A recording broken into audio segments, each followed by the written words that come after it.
Bonsoir, que le Seigneur vous bénisse richement. C'est encore un plaisir, une joie extrême pour moi de me retrouver encore derrière cette caméra et encore une fois passer un moment de fraternité, de communion autour de la parole du Seigneur.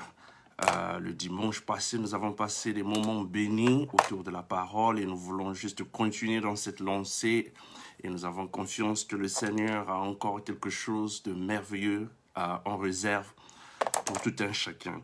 Je n'ai pas assez de temps, donc je vais juste rentrer directement dans la parole et j'ai confiance que vous serez présents le long de ce petit culte qui va nous prendre plus ou moins une demi-heure. Que le Seigneur vous bénisse. Alors nous allons prendre l'évangile de Marc chapitre 5, je voulais bien dire, excusez-moi, Marc chapitre 5, et nous allons commencer notre lecture à partir du verset 25.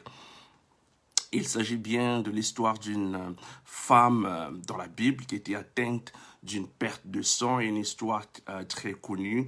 Je n'aimerais pas tellement baser ma pensée ce soir sur l'histoire, mais plutôt soutirer quelques éléments très importants qui nous serviront de leçon pour cette soirée. Et là encore, c'est une exhortation sur la foi. Et voir à quel moment notre foi peut être positive, à quel moment notre foi peut être construite, établie, bâtie pour vivre une vie chrétienne de réussite. Alors je vais lire Marc chapitre 5 et je vais prendre le verset 25. Or, la Bible dit, il y avait une femme atteinte d'une perte de sang depuis 12 ans. Elle avait beaucoup souffert entre les mains de plusieurs médecins et elle avait dépensé tout ce qu'elle possédait et elle n'avait éprouvé aucun soulagement. Mais elle était allée plutôt en empirant. Ayant entendu parler de Jésus, elle vint dans la foule par derrière et toucha son vêtement. Car elle disait, si je puis seulement toucher ses vêtements, je serai guérie. Au même instant, la perte de sang s'arrêta et elle sentit dans son corps qu'elle était guérie de son mal. Mais Jésus lui dit, ma fille, ça c'est donc je prends le verset 34, ta foi t'a sauvée, va en paix et sois guérie de ton mal. Que le Seigneur bénisse la lecture de sa parole. Nous avons une histoire très intéressante ici. Et veuillez nous excuser pour les anglophones parce que je voulais juste prendre ce petit moment et apporter une petite exhortation pour notre audience francophone, auditoire francophone. La Bible dit que dans Romains chapitre 10, il n'y a aucune différence entre le juif, en effet, et le grec. Puisqu'ils ont tous un même Seigneur qui est riche pour tous ceux qui l'invoquent. Et par là, je voulais juste commencer par vous montrer que rien que votre présence parmi nous est la bienvenue et nous voulons, par la grâce de Dieu, vous amener dans une petite promenade de foi. J'aime toujours prêcher ce qui est positif. J'aime construire, j'aime bâtir, j'aime encourager. Dans mes prédications, je n'aime jamais rabaisser les gens, comme certaines prédications le font. Je n'aime jamais humilier, mais j'aime vous valoriser. J'aime valoriser les individus tout en sachant que vous êtes la créature du Dieu éternel. Vous savez, Christ est venu mourir pour vous. Christ est venu mourir pour nous. Il a quitté le trône du ciel pour venir prendre la chair humaine. Amen. Et s'exposer sur la croix entre le ciel et la terre nue, c'était à cause de son amour qu'il avait pour nous. Alors, au fur et à mesure que je médite autour de la parole, je me rends bien compte à quel point l'amour de Dieu est immense pour moi, en tant que racheté du Seigneur par son précieux sang. Amen. Nous avons devant nous l'histoire ici qui nous interpelle, l'histoire d'une femme qui, pendant 12 ans, la Bible dit, elle expérimenté une perte de sang depuis 12 ans. Et d'après la loi, parce que nous avons là encore affaire à une loi lévitique, cette femme n'était pas censée être, devait être en fait isolée, ne devait rester dans l'isolement à cause de son état d'impureté. Et vous remarquerez aussi que cette femme devait être rejetée de la société. Par ailleurs, elle devait certainement souffrir des difficultés de santé, de faiblesse, de l'anémie. Vous comprenez que son état n'était pas un état simple. C'était une situation qui était devenue chronique pendant 12 ans. Elle faisait cette perte de sang et ça pouvait être un trouble féminin qui lui causait à perdre le sang. Et remarquez aussi à quel point elle n'avait plus ce contact permanent avec son époux si elle était mariée. Pensez aussi aux dépenses qu'elle a dû consentir pour visiter les médecins. La Bible dit qu'elle avait beaucoup souffert. Elle avait vu beaucoup de médecins. Donc elle est allée d'un médecin à un autre, d'un hôpital à un autre, d'une clinique à une autre, en quête d'une solution, en quête d'une guérison. Et elle s'était ruinée. Elle n'avait pratiquement plus tous les sous qu'elle avait été pratiquement dépensés. Et cette femme ne pouvait pas être soulevée. Son état s'empirait chaque jour.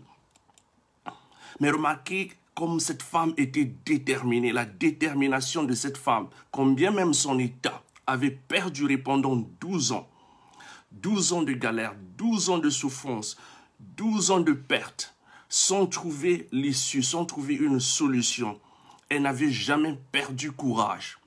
Et la Bible nous dit dans ce passage que nous venons de lire ici, bien sûr, elle aurait pu se cacher derrière de nombreuses excuses. Vous savez, ce sont des excuses qui nous arrivent à tout un chacun d'entre nous. Vous avez prié pour votre besoin, vous avez cherché la face du Seigneur, vous avez jeûné, vous avez passé des nuits de prière sans trouver une solution. Vous savez, c'était exactement l'état de cette femme. Il y avait la foule. Quand elle s'est approchée de Jésus-Christ, la foule était tout autour d'elle.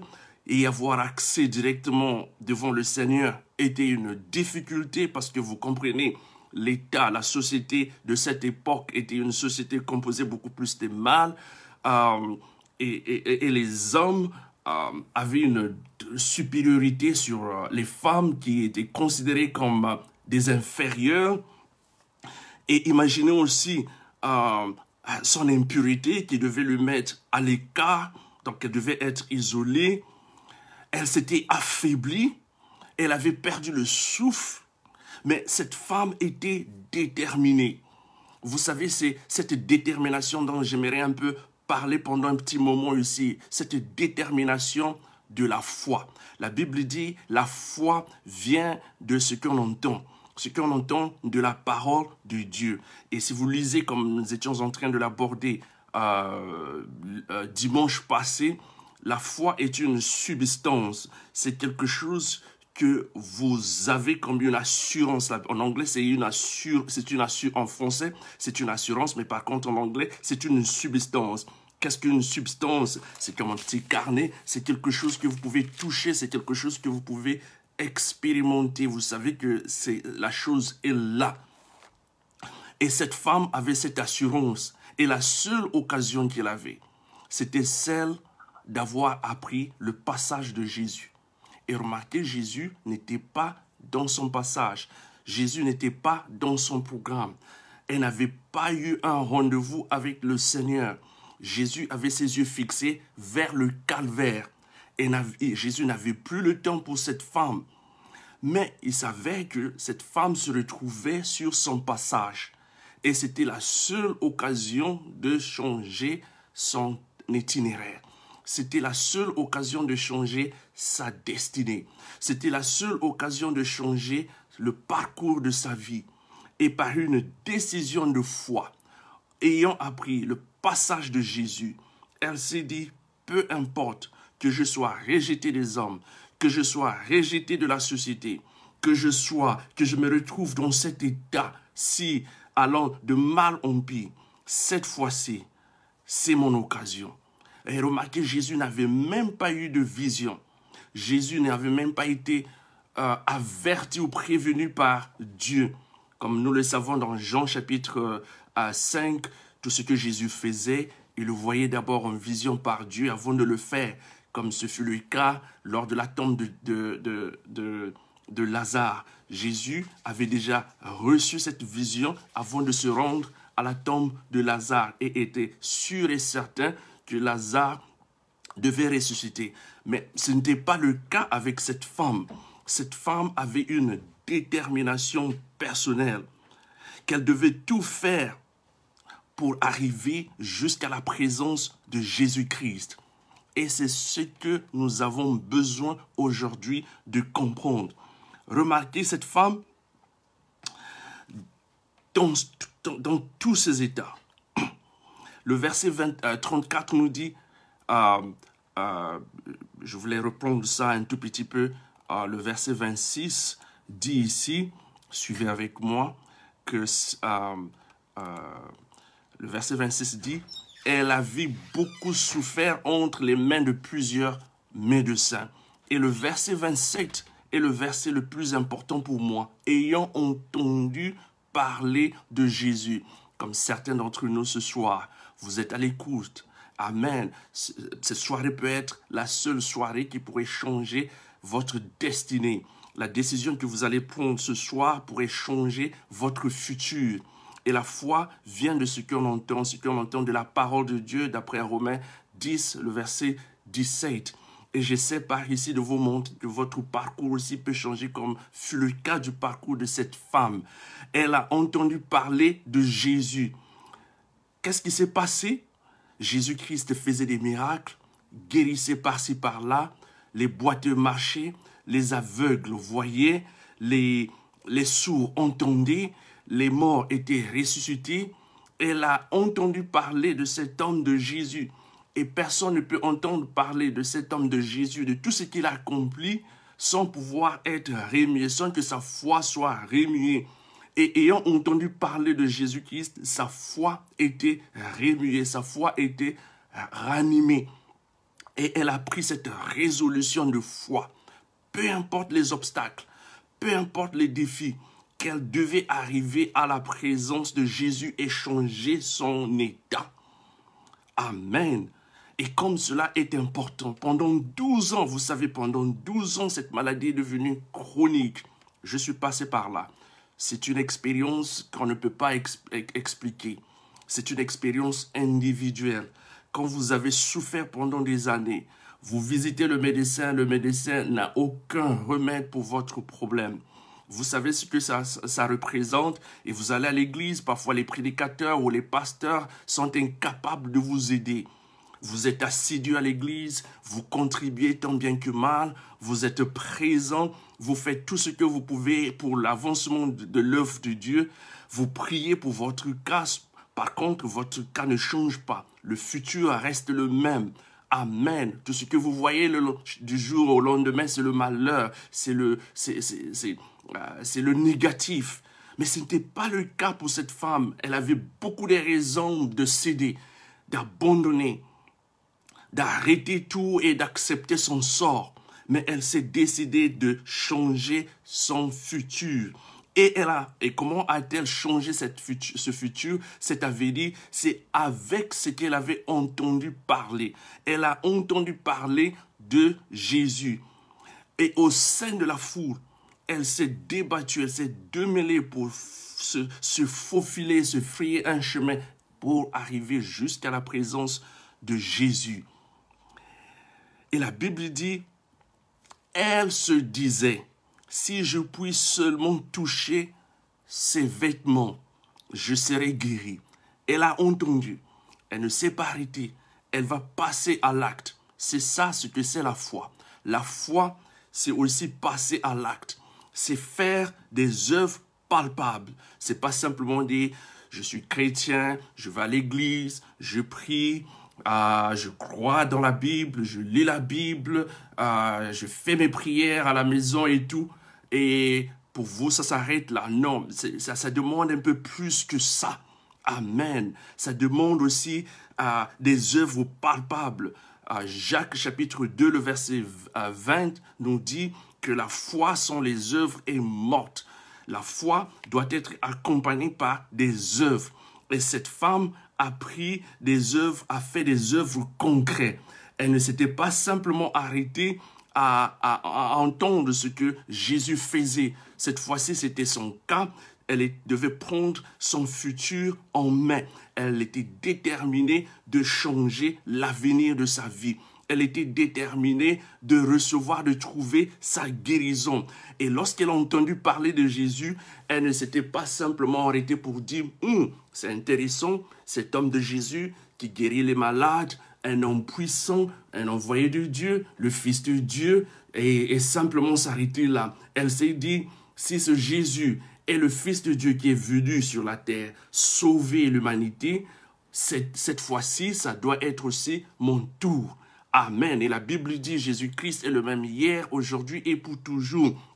Tout comme cette femme s'était décidée de s'approcher du Seigneur. Et la Bible dit approchez-vous du Seigneur et je m'approcherai de vous.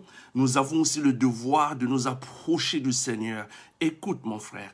Écoute ma sœur, tu peux changer ta vie. Le Seigneur a changé ma vie. Le Seigneur, le même Jésus, le même Seigneur peut changer ta vie. Ta vie peut changer positivement, tout comme ta vie peut changer négativement. Ta vie peut changer en acceptant le Seigneur aujourd'hui. Et le Seigneur te bénira naturellement, physiquement et spirituellement. Comme les disciples qui sont venus voir Jésus, lui posant la question, « Seigneur, Maître, nous avons tout abandonné. Nous avons tout laissé derrière pour devenir et pour te suivre. Qu'allons-nous devenir ?» Jésus leur a dit, « Personne ne peut abandonner son père, sa mère, tout ce qui lui appartient ici-bas, sans que je le lui rende au centuple. Non seulement dans le monde à venir, mais dans ce monde, dans ce siècle. » Amen. Ce qui veut dire que ta vie aussi peut changer si tu es sûr et certain de ce Dieu et si tu peux l'accepter comme ton Seigneur et comme ton Sauveur et lui laisser te guider. Cette décision est personnelle parce que nous avons ce qu'on appelle le libre arbitre. Nous avons le choix.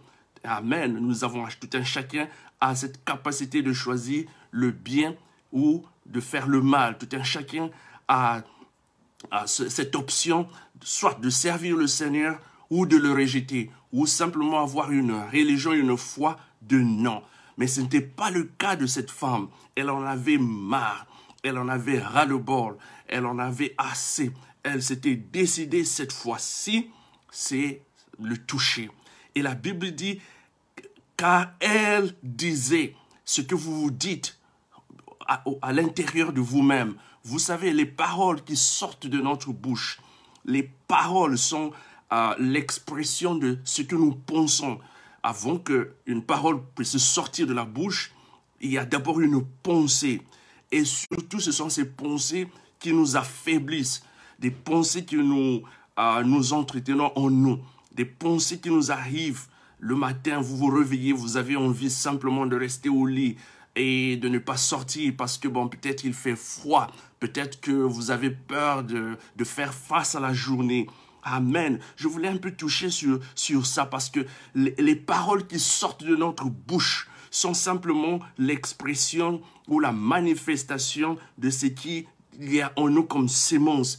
Et les paroles sont des sémences. Les choses que vous vous dites en vous-même, ça ne sert plus. Qu'est-ce que je vais devenir? J'ai tout essayé. J'ai 40 ans maintenant. J'ai 50 ans. Je ne pourrai jamais arriver ou parvenir à réaliser mon but, à réaliser mon dessein, parce que j'ai essayé ceci, j'ai essayé cela, je suis allé voir telle église, je suis allé voir tel pasteur, j'ai fait ceci, j'ai fait cela, ça ne marche pas. Et vous vous dites, il y a certainement une malédiction en moi, il y a certainement une malédiction dans ma famille, où j'avais été envoûté par l'oncle, où je ne mets jamais au monde. Vous savez, ces propos qui sortent de notre bouche sont simplement des semences que nous entretenons en nous.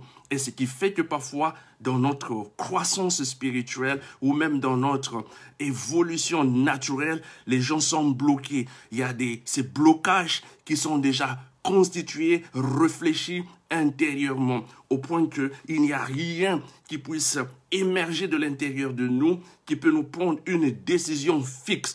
Que cette fois-ci, je vais servir le Seigneur. Cette fois-ci, j'irai au bout juste avec le Seigneur. J'irai jusqu'au bout avec lui. Que cette fois-ci, peu importe le mal, peu importe le péché, peu importe mon passé, peu importe les déboires, mes défauts, je peux m'approcher du Seigneur et lui soumettre mon passé et accepter l'avenir que le Seigneur est sur le point de m'offrir. Voilà ce que le Seigneur peut faire pour la vie d'un pécheur. Il n'est pas venu, la Bible dit, il est venu non pas pour juger. En anglais, c'est le mot condamner. Christ n'est pas venu, Dieu ne l'avait jamais envoyé pour condamner. Et l'évangile de condamnation ne sert à rien. Vous avez de la valeur. Si Dieu vous a créé, il vous a créé à son image. Il vous a créé pour le représenter ici-bas. Vous avez un destin, un dessein. Vous avez un but. Vous avez un objectif. Vous êtes appelé à réaliser quelque chose pour le royaume de Dieu. Vous avez un rôle ici. Mais ce rôle ne peut jamais être réalisé à seul. Parce que vous avez tout fait à seul. Et certainement, vous avez connu l'échec. Mais avec le Seigneur, vos projets, amen, votre avenir peut devenir meilleur et différent de votre passé. Et c'était le cas de cette femme. Elle s'était décidée qu'il est temps, amen, de réaliser l'impossible par la foi. Elle s'est débattue malgré les obstacles. Elle a essayé par-ci, par-là, pendant 12 ans, sans succès, pendant 12 ans, amen, c'était simplement l'échec après échec, mais elle s'est dit, non, le temps est arrivé, voici l'heure, et la Bible dit, vous écoutez sa voix, n'endurcissez pas votre cœur. Elle s'était décidée, lors du passage de Jésus, qui n'était même pas dans son programme, se dirigeant vers la croix, ses yeux, ses objectifs étaient accomplir l'œuvre de la rédemption. Mais cette femme s'était dit, amen, si Jésus ne peut pas s'arrêter pour moi, je vais le faire arrêter, je vais le stopper sur son passage. Et elle s'est faufilée dans la foule. Voilà la foi qui ne connaît pas d'obstacle. Voilà la foi. Vous êtes obstiné, vous êtes déterminé d'aller jusqu'au bout et toucher le bord de son vêtement qui va changer votre avenir. Et cette femme, amen, n'avait pas des pensées négatives. Cette femme n'avait pas des objections qui pouvaient l'empêcher. Amen. La Bible dit, il est dit dans la Bible que la mort et la vie sont au pouvoir de la langue. Dans Proverbe 18, 21. Qu'est-ce que ça veut dire? Tout ce que vous dites, tout ce qui sort de votre bouche, amen, peut construire ou peut détruire.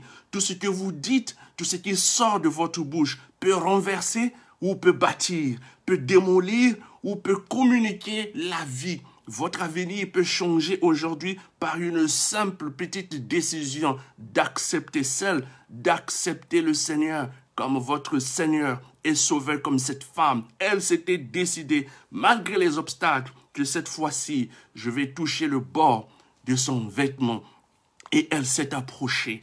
Amen. Elle a mis de côté ces paroles négatives qui sortaient, que je suis incapable, que je ne pourrai jamais réaliser mon but, que je ne pourrai jamais devenir quelqu'un dans la vie. Elle s'était dit, non, cette maladie doit s'arrêter parce que le Sauveur est sur la terre. Et le même Seigneur, le même Sauveur est ici présent pour te toucher, pour te guérir. Le temps est arrivé. Je vais peut-être continuer cela au courant de la semaine. Si vous avez cette opportunité, cette occasion, veuillez visiter notre page Facebook parce que de temps à autre, nous avons quelques annonces que nous faisons sur notre programme. Nous sommes en train de simultanément de passer de l'anglais au français de temps à autre, aussi s'adresser à notre auditoire, à notre audience francophone, tout comme à notre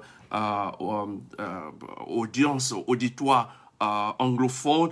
Et donc, nous sommes un peu limités parce qu'immédiatement après ça, il y a quelqu'un d'autre qui vient pour notre monde francophone, anglophone. Mais ce que je tiens à vous dire ici, c'est de vous rappeler de la puissance des paroles qui sortent de votre bouche. Parce que si vous voulez construire votre avenir peut être construit sur la base de ce que vous décidez aujourd'hui. Et le Seigneur est prêt. Peu importe votre passé, peu importe les angoisses, amen, peu importe le péché, les difficultés, les obstacles, le lendemain peut changer. Là où tu es ma sœur, là où tu es mon frère, je t'invite à fermer tes yeux, à incliner ta tête. Nous allons prier. Seigneur Jésus-Christ, je te bénis pour cette petite exhortation ce soir.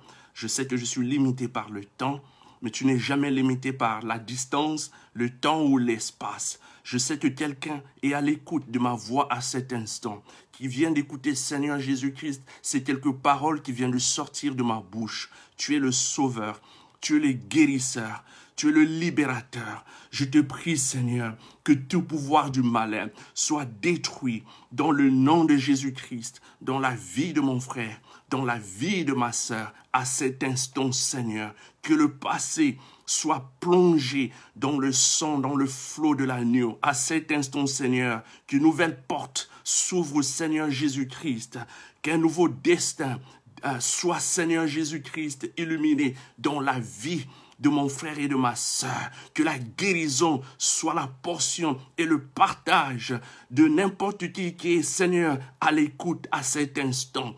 Amen. De la tête jusqu'aux pieds, Seigneur, que son corps, que leur corps soit guéri au nom de Jésus-Christ. Que, Seigneur, des projets nouveaux, Seigneur, viennent, Seigneur, qui vont être concrétisés. Qu'une décision sûre et certaine soit prise d'accepter le Seigneur et de le suivre jusqu'au bout, Père bien-aimé.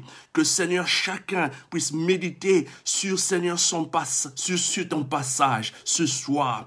Qu'allons-nous faire de ce Jésus appelé le Christ? Pendant qu'il est de passage, Seigneur, que chacun, Seigneur Jésus-Christ, t'accepte à cet instant.